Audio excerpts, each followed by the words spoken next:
O Serviço Regional de Saúde, e no que se refere ao último ano, teve de adaptar, para além da sua atividade assistencial normal, que não teve decréscimo significativo, em alguns casos até houve algum crescimento, e consulte os dados publicados, foi necessário um enorme trabalho acrescido para controlar a pandemia que surgiu em março de 2020. Para além de termos bons resultados, como já foi referido nesta Assembleia, foi necessário uma estratégia, um planeamento adequado e atempado e mesmo muito trabalho de uma enorme equipa que os madeirenses e os porto-santenses nunca esquecerão. Se assim não tivesse sido, teríamos uma situação semelhante ou talvez pior do que ocorreu a nível nacional. Números catastróficos com colapso dos serviços, nomeadamente dos cuidados intensivos, em particular no mês de janeiro. De uma situação de milagre no início da pandemia, passámos à situação mais grave a nível mundial, inclusive em número de óbitos. Diz-se que o povo tem memória curta, mas não duvido que nenhum de nós irá esquecer as imagens de dezenas de ambulâncias à porta de hospitais do nosso país. O drama que foi a incapacidade da administração de oxigênio no Hospital Fernando Fonseca, dado o número elevado de doentes a necessitar de alto débito. Não gostam, pois não. A deslocação dos doentes dos hospitais, nomeadamente a região de Lisboa e Val do Tejo, para o Porto e para o Algarve. Na nossa região, 960 quilómetros a separar de mar do território nacional, como seria possível transportar dezenas de doentes se as medidas não tivessem sido atempadamente tomadas? Faríamos uma ponte aérea com dezenas de doentes críticos? Ou veja-se a logística necessária, e só para termos algum exemplo, dos 3 doentes que foi necessário transportar do continente? Evidentemente que o planeamento atempado do Governo Regional, através da Secretaria da Saúde e da Proteção Civil, afetando recursos financeiros e humanos, foi fundamental para termos bons resultados. Ter sorte dá muito trabalho. Não nos podemos esquecer que, subitamente, por exemplo, o Serviço de Patologia Clínica do Hospital viu-se confrontado com a necessidade de realizar diariamente milhares de exames, quer testes PCR, quer toda a atividade normal relacionada com os doentes não Covid. Ora, não é possível ter chuva no Nabal e sol na Eira.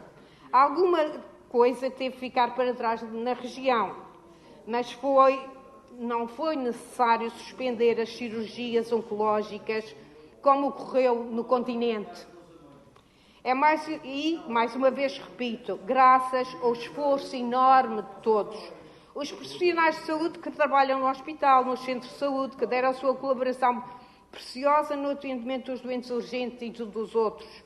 Os rastreios, nomeadamente do cancro da mama, do colo do útero e colo retal, apesar da pandemia, continuaram e isto é prevenção. E daí, portanto, números mais elevados, e respondendo ao Sr. Deputado Ricardo Lume, números mais elevados em termos do serviço de hemato-oncologia. É sinal que os serviços funcionaram. Os programas de rastreio continuam uma estratégia de prevenção e detecção precoce das doenças crónicas e oncológicas. Estou o seu tempo. Sr. Presidente, já termino. Queria deixar uma questão, portanto, não há dúvida que em termos de cuidados de saúde primários tem havido um acréscimo e os números são públicos, é fácil de consultar. A saúde mental está a ter uma resposta porque os médicos da medicina geral e familiar têm formação nessa área. A minha pergunta é o seguinte, e relativamente às medidas restritivas que foram tomadas a nível da região.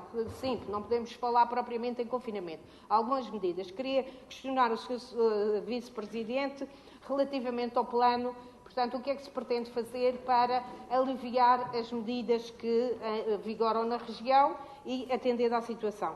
Relativamente ao Sr. Secretário da Saúde, reconhecendo que realmente há coisas a fazer, sem dúvida alguma, não vamos negar, não vamos fazer como faz a oposição habitualmente, provavelmente já está a ser elaborado um plano para dar uma resposta mais célere a algumas coisas que eventualmente ficaram para trás. Muito obrigada. Respondendo diretamente à Sra. Deputada Conceição Pereira, acerca do que é que tem sido a abordagem do Governo Regional em relação a esta pandemia, nós temos que considerar a existência de 3 fases.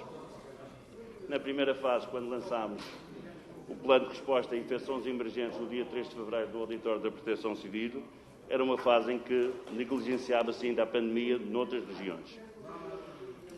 Nesta primeira fase, para além da apresentação do plano, criámos a linha de emergência, formámos tudo o que era na área da administração, os planos de contingência e colaborámos na elaboração desses planos, protegemos os nossos profissionais.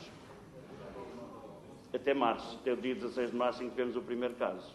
E depois desse primeiro caso, onde já tinha havido um óbito também a nível do país, nós estávamos preocupados.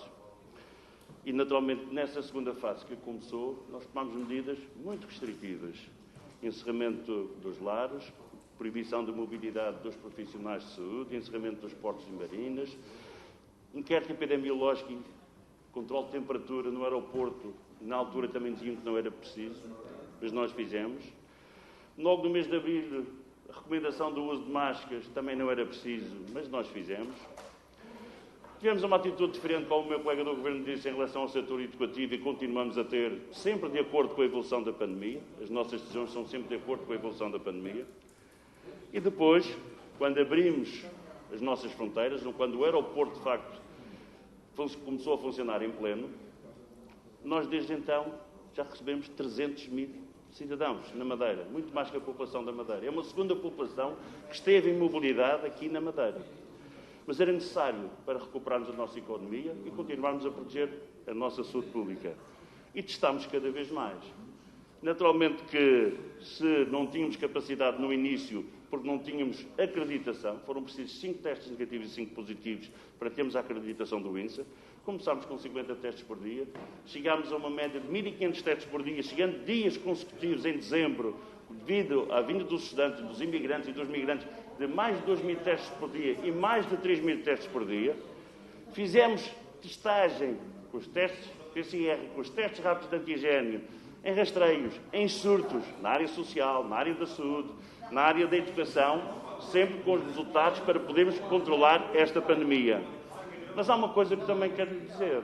Quando se fala em controle da pandemia, o controle total é deixarmos de ter casos ao fim de 2 ciclos de incubação. O controle da pandemia é estarmos sempre preparados, antecipadamente, para responder à evolução da pandemia. E nós, na primeira fase, tínhamos 7 camas nos cuidados para o Covid já preparadas, em que eu fiz uma visita em fevereiro, e destas 7 camas, 5 já era possível de cuidados intensivos e 3 já eram para pressão negativa. O investimento continuou. Ao longo do ano, e embora não tivéssemos casos, ou tivéssemos menos casos, o hospital preparou-se para responder à segunda vaga. E neste momento, nós temos os casos que temos. São 7.033 casos até agora, 5.577 já recuperados, 80%, portanto, já são recuperados, e temos 42 doentes internados.